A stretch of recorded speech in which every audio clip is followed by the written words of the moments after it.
all of our stories are weird. Kelly, what's your weird story? I just needed a job. If there's a steady paycheck in it, I'll believe anything you say.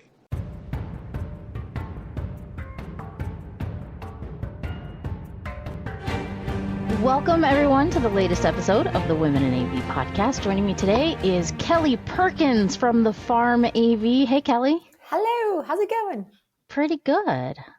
We also have with us today Christie Mitchell from Westco. Hi, Christie. Hi, everybody. Fancy seeing you all here again. You know, my two favorite girlies in AV. I mean, just not my only two favorites, but like definitely at the top. Oh my gosh. I was about to say, you can't just throw out favorites like that. I know, but you know, I just love everybody. You But can. I especially love Kelly and Erica. So we'll just go with that. I'm back at you. Right back at you. Absolutely. So we're going to change up the format a little bit today. And I want to hear about how you guys got into AV and just some backstory on like what got you here. Christie, you want to start? Sure. So this topic is especially relevant to me today because I just got off of the phone with one of our girlies in the Co-Wavits group that I know Erica and Kelly you all are familiar with. We added an S at the end of Co-Wavit to include security. And funny that you asked me this because security is actually how I got into AV. So back when I was still living in Kentucky, I was Kentucky born and raised 27 years. And I was in advertising and I had networked my way all the way around town. The advertising agency that I was working for went under. And so I was looking for a new gig and I knew everybody, including what I now know to be an integrator. But at the time, I didn't know what an integrator was. I was like, who are those people? That sounds weird.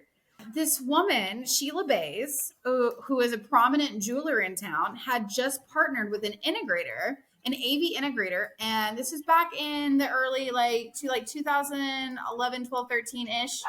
And they were looking to get, and they're already going to be in the home, right? The resi space. They're already going to be in the home. Why not supplement their revenue by offering security services while doing the AV part, right? And at the time, this was a huge trend post, 2008 when business tanked.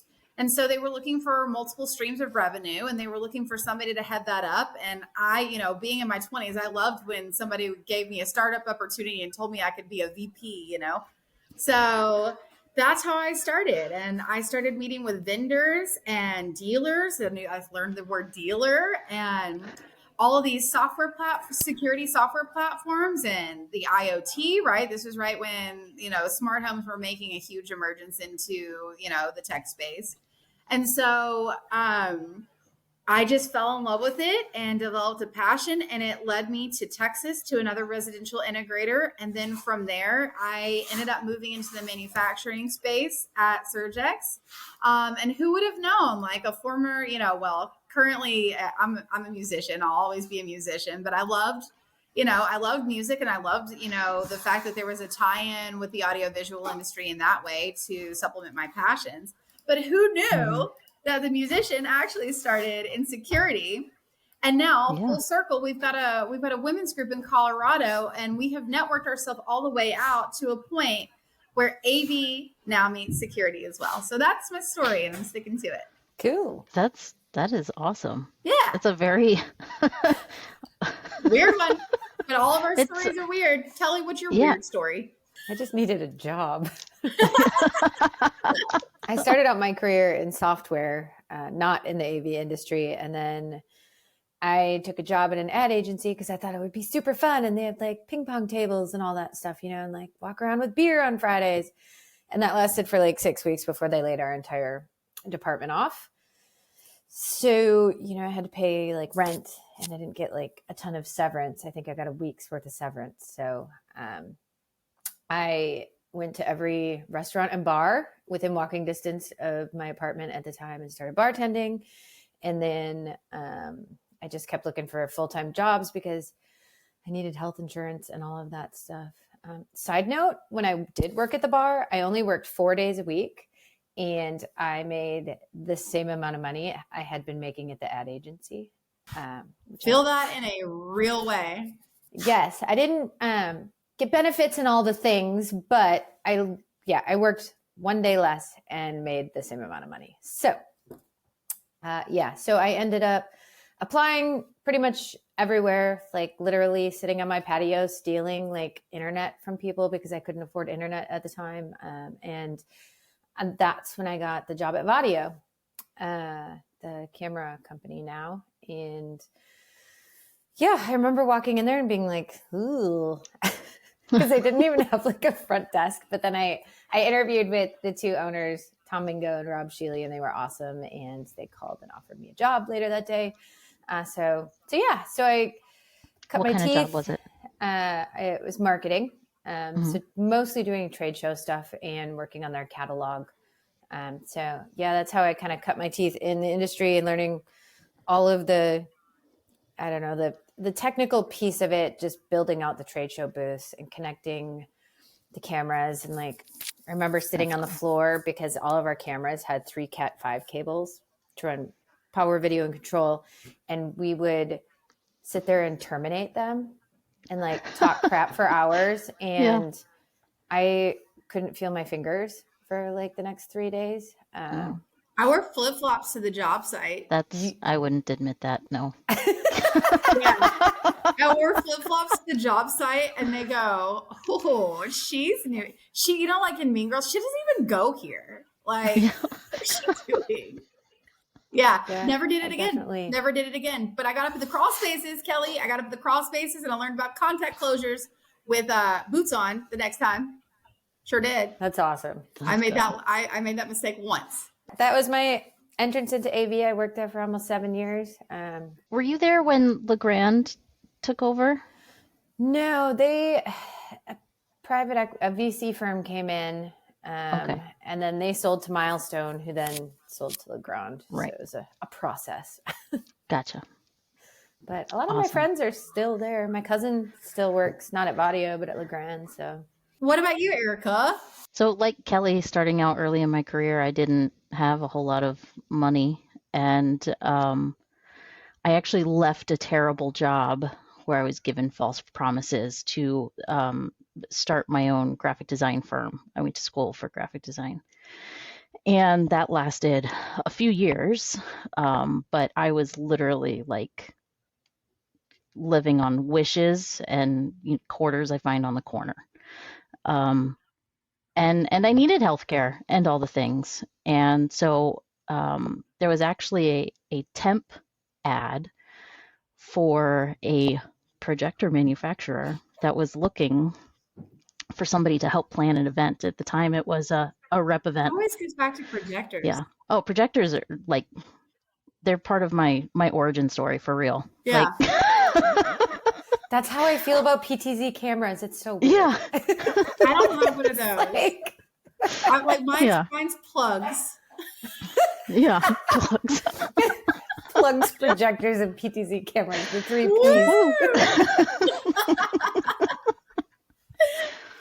Okay, go on, Erica. Go on. Yeah.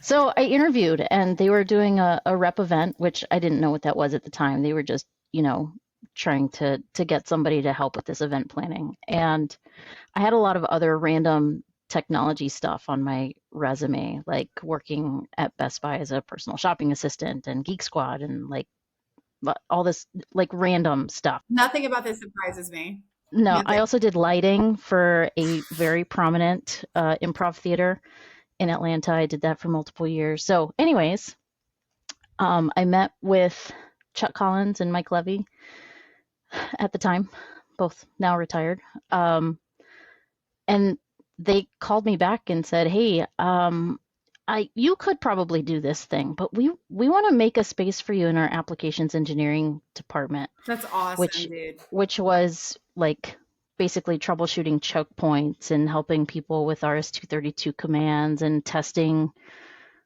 projectors. Like we had a lab and like one of my first projects, it was all math, geometry. And by the way, I took geometry 3 times in high school. And so like I could never do geometry. Never in my life did I ever think, I'm going to need this in my career. So I did math for a living. And Cool. one of my first projects was actually a 4K cave for NASA. Oh, cool. That was before 4K chips existed. That's awesome. And it was, yeah, for me, I was hooked. Ooh, speaking of projects, do we want to talk about projects? Yeah. The project didn't hook me, but I will say my first accomplishment, like that, when we were talking about this, guys, I know that you all are, guys and gals, I know you all are listening, but when we were talking about this prior to hitting record, we were talking about just all the passion that comes behind our stories and what kind of makes us us. And Erica was talking about, her big project with NASA, which I want to hear more about, but Chevron is my big thing. And I remember I got an opportunity through an integrator who brought me in the door. I would not have ever been able to do this if it had not been for the support. They walked me in the door. They gave me the platform. And I have this picture. The story is, I just love the story. Like the guy spilled his tea. You know how they have those chairs in the big, or like not like the big halls where you still have the table that you prop your stuff up on, like when you were going to school, like high school. They have like the little easel thing, the chair. Well, either way, irrelevant. He knocked his tea off, and I'm standing there on stage, and I'm like talking about bartending. I did that for a little while in between jobs, Kelly. And I had just left that job to start at Surgex.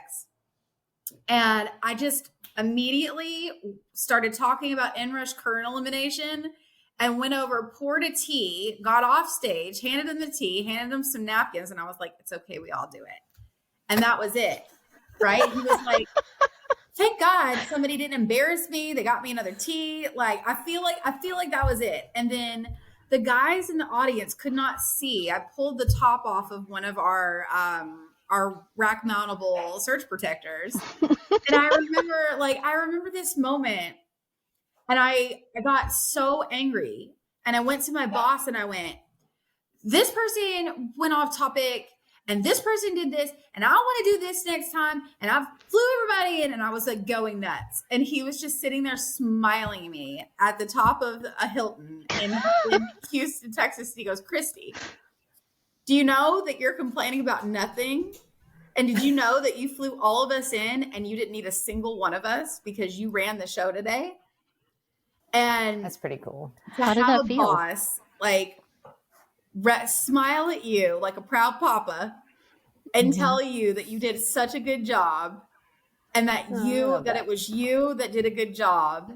And then to walk out of there with the start of what would become a Surgex 1115 Access Elite, and then Squids globally, all over the world in Chevron buildings, is like, I don't know if I'll ever top it. I hope I can.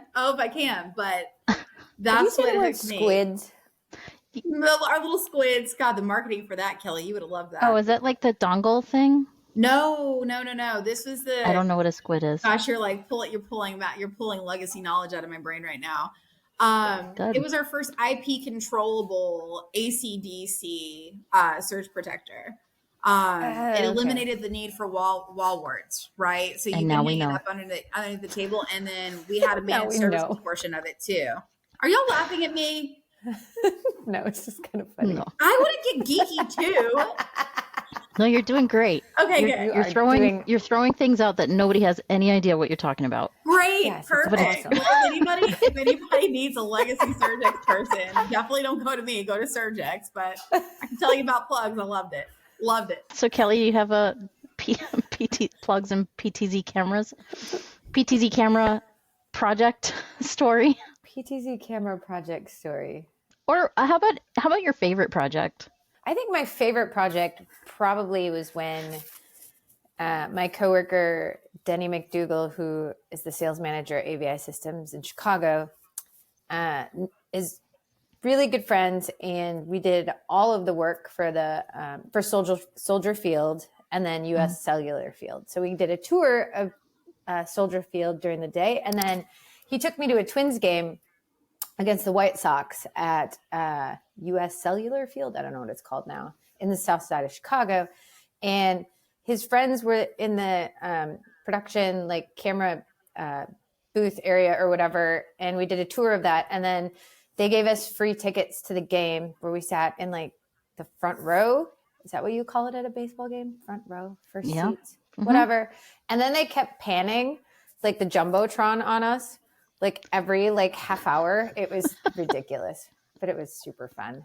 And then we went out with them afterwards, and it was such a blast. So that was probably my favorite, like 2 projects, because the same guys were subcontracted to run both football and baseball games. So. But, you know, this is why we love what we do. And this is like when we go out and we do these Rosie Riveters projects and we go talk to these kids, like these are the fun stories that we get to tell, right? That people don't realize, like the opportunities not only in pay, in job security and upward mobility within our organization, but like we're just big kids at the end of the day, I feel like. And we found a place, we found our home where we get to do fun stuff and, you know, geeky stuff and, you know, and we get to find our own sense of self. Like, I think that that's the biggest thing that's happened for me in the last 10 years is that I found my identity. Like I found my sense of self because I've had such good mentorship from people, these guys that I never would have thought that have entered my life, you know, a Mike Morton and a Rick Comandera.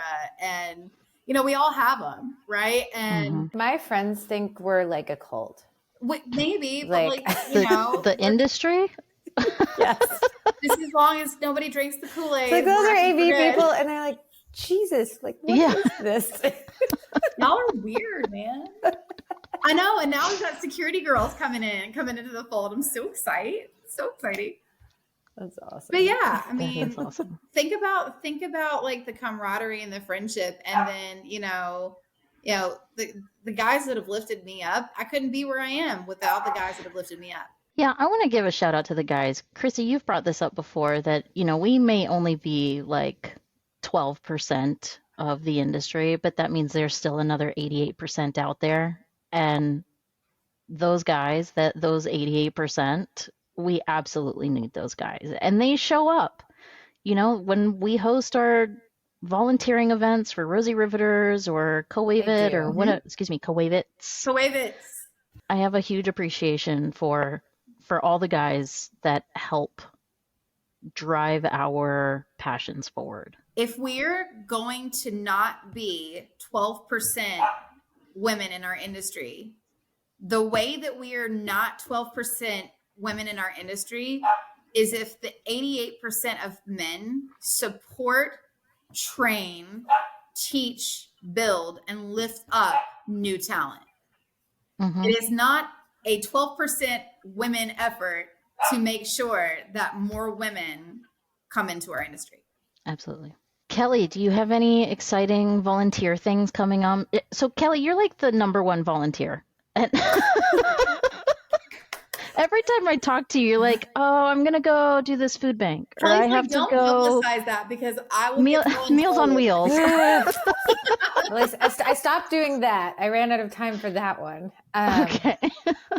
I like to volunteer. I also have a very hard time saying no, which it's a personal problem I got to work on. We're gonna set a goal. We're gonna hold you accountable. We're gonna sing the boundary song. I also enjoy it. You know what I mean? I think it's fun and for somebody who I mostly sit at home, right? Between these like 4 walls and I work remote. So it gets me out of the house. Like, yeah. Plus I don't know, you know, well, I know more people now here in Dallas, you know, but being born and raised in Minnesota for the majority of my life, moving down here, it's like, I don't know that many AV people either. So to get out of the house and, you know, work on events, whether it's Rosie Riveters or whatever. It's just nice to leave this office. Yeah. So some of it's selfish too, but I don't think so. I don't think that's selfish at all, Kelly. You know, we have, I'm working with Catherine Cordina and Rhiannon Norris and Naisha Brown. I love these people. Yep. So we've been a bit crazy this spring, but we're going to sit down and we're going to start working on doing like a quarterly volunteer event. So I want to have something on the calendar for every quarter where we can get together and we have different people kind of choose, because DFW is a big area. What's on deck, Kelly? Like, what are you doing down there? I'd love to like hear and see if we can rinse and repeat, because I know I've got the Colorado stuff going, but the Cali girls are coming in hot too. Like I've got a whole band of heathens out here too. So we have nothing on deck yet. I still have about 250 Rosary Riveter kits that I would like to do another event with. But most of the schools at this point are kind of ramping up for the year, so it'll probably happen in the fall. Yeah. So that's that's on deck. But yeah, we just have been traveling like crazy, so we're going to get together. But I think ideally it would be once a month we would get together and do something. That's what we do. We do, like with Coavits, we do a once a month meet on a Monday, which is like the least intimidating because people have stuff meetings all throughout the week.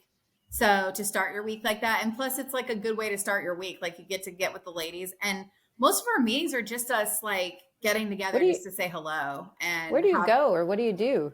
So we have like we'll get a sponsor, we'll get a location, and Colorado community, AV community has been phenomenal. We hosted at AVI Systems last month. We hosted at our rep firm Momentum, which is a phenomenal space. So shout out to those guys. Appreciate you.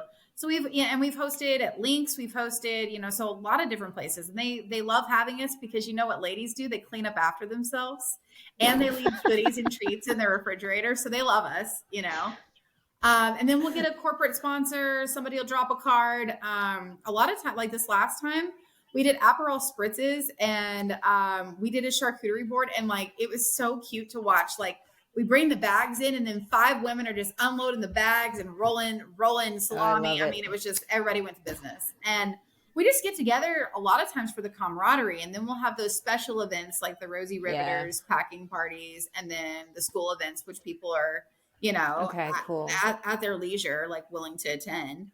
But other than that, like, a lot of times it's just like just a space for us to talk and commune and figure out what's going on and network. Like, what projects are you doing? Do you need help with this? Can I help you get in the door over here? Mm-hmm. Who's hiring? So we've got a lot of women that come to our group that are in the later chapter of their careers and are coming to our group to say, hey, I'm open for work. Which is wonderful, and something that we don't talk about a whole lot, because when you are a woman in a later chapter of life, it is more difficult to get a job. So we need to support those women as well. I think it's anybody. It's not just when you're a woman. I've seen this for men as well in a later chapter of life, that, there's so many young people coming into technology that it's easier to go, they'll pick up on this quickly. And we can pay them nothing. Right. Well, that too. We're going to close that gap next. Let's close the women gap first, and then we'll close the pay One gap. thing at a time. One thing at a time. One thing at a time. Yeah. Erica's like, Christie's on this podcast. No, this is good.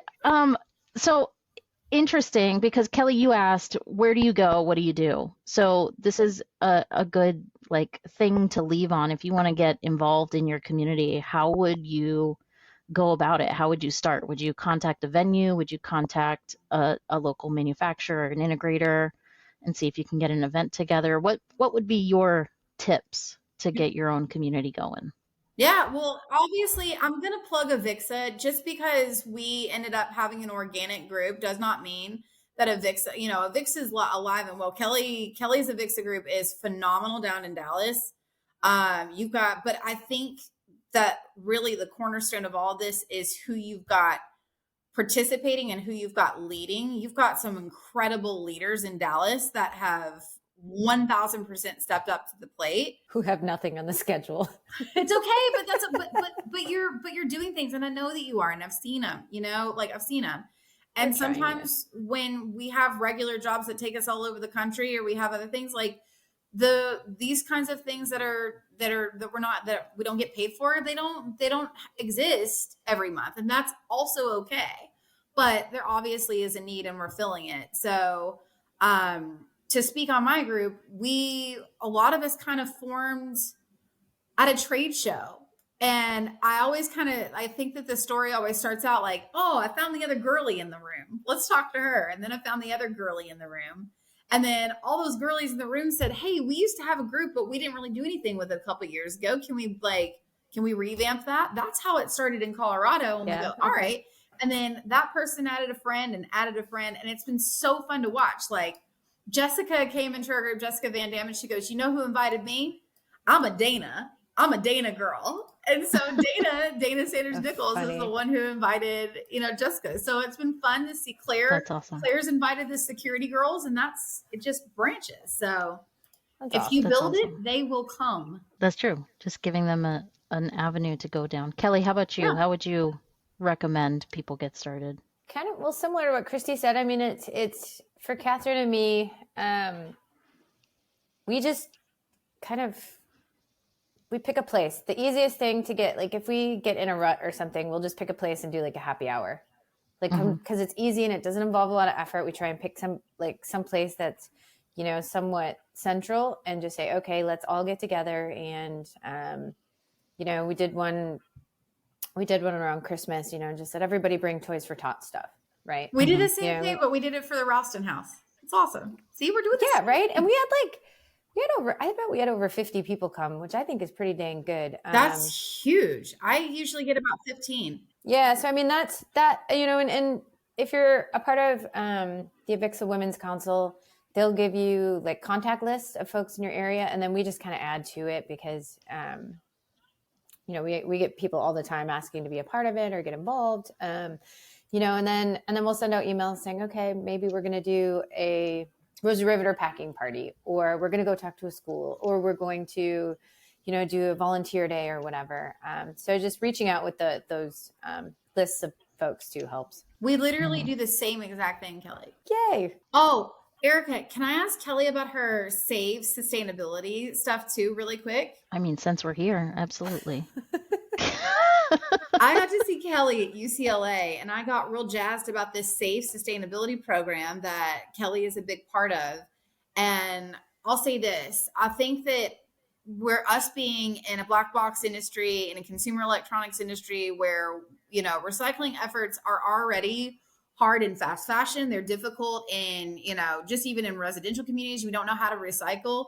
I think it's even more important when we're talking about electronics and things like batteries. Like, we're having to learn again and advocate for ourselves within our industry, what the proper disposal and the proper recycling process is for these things. And Kelly is a big part of that initiative. And I was, there's companies like Crestron who have sustainability officers. Wesco has a huge sustainability push as well. So shout out to Liberty Wesco, my company, for doing that as well. But I'd love for Kelly to just give a little 50, whatever minute, second timer, whatever, on what the program is and how to get involved. Well, SAVE is Sustainability in AV, and it's an organization that was developed alongside the 2030 Sustainable Development Goals, which are some goals that were put together by the United Nations in 2015. And the idea is to achieve these goals by 2030, and it ranges from everything from clean water to quality healthcare, education, equality. Yes, but specifically the e-waste one is big for our industry, and that falls under goal number 12, which is responsible sourcing, production, manufacturing, recycling of products. And for me, I never knew a lot about sustainability. There's another gal on the board that she coins it eco anxiety, where you see all of these like extreme weather events and poverty and all of these things going on, in the world and in the United States, and it's for me, being a part of SAVE is, personally, is being able to tackle a very large initiative from the standpoint of our industry, right? That's where I feel like we can have some sort of, impact, within the AV industry and, between, everyone in our industry, or not everyone, but a good chunk of the industry, between the three of us, we know a lot of people. So if we can start to create, just like some quick start guides and some guidelines, and just bring awareness and visibility and education about these types of programs, recycling, repurposing gear, stuff like that. I think we could make a big difference without having to do these ginormous heavy lifts of, let's save the entire planet, but we can do our bit, our piece for it. So that's kind of where I'm at with Save. And I think it's a great organization. Shout out to Christina DeBono and Debbie Williamson for their efforts as well. Yes, because Christina definitely. DeBono, like, she makes it look simple. This is, like Kelly said, a big problem to tackle, even within our own industry, and, putting that event together and fantastic work. How can people get involved in Save or different organizations? You can go to our website, saveav.org. If you want to get involved, you can reach out to me directly, Kelly Perkins, or you can go to the website, saveav.org, and fill out a form, and we will get you hooked up with the right people to see how you can get involved. Awesome. Thanks, Kelly. Christie, how can people reach you? LinkedIn. We love LinkedIn. And it's You said we. Yeah, I love it. I'm on there all the time. I say funny things. If you don't even like my posts, I comment funny things on other people's posts all the time. So you can tab over and look at all the dumb stuff that I say and enjoy that too, just as an option. Cause I gotta get my creativity and humor out sometimes on those bad days, but CHRISTIE and Mitchell, you can spell Mitchell, but that's me. Mm-hmm. You can find me there. Excellent. Christie Mitchell on LinkedIn. Kelly, I know you said that they can reach you at Save, but where else can people see you? I am with the Farm AV. So if you want to go to thefarmav.com, otherwise LinkedIn, Kelly P. Perkins. The P is for Patricia. What does that get confused with when you say P is for Patricia? Oh, Kelly P. Perkins. Oh, Kelly P. Perkins. P. Patricia I'm so glad we cleared that up. Oh, it's double P. Kelly P. Perkins. Sorry. This is what happens when you get the three of us on a podcast. Go south. Oh my God. Quick. What are you Erica, where can people get a hold of you? Oh, they can find me in all the places at the Erica Carroll. No. Stop it. Oh, the new place. Yeah. The new place. Yeah, I started a business. You can. It. You sound it's so okay. sad. Charbet.com. CHARBETT.com. Our girl just started her own thing. Yay. We are here to support you, sister, and we are so proud of you. I appreciate that. Yes, ma'am. Thank you so much. And you all should all support her too. Otherwise, don't make me count to 3. What? You heard it here first. Okay. Yep. On that note, awesome. Before I get fired. On that note, nope. Everybody have a wonderful day, and thank you both for joining me today. The network for the AV industry. What are you listening to? This is AV. This is AVNation. This is AVNation.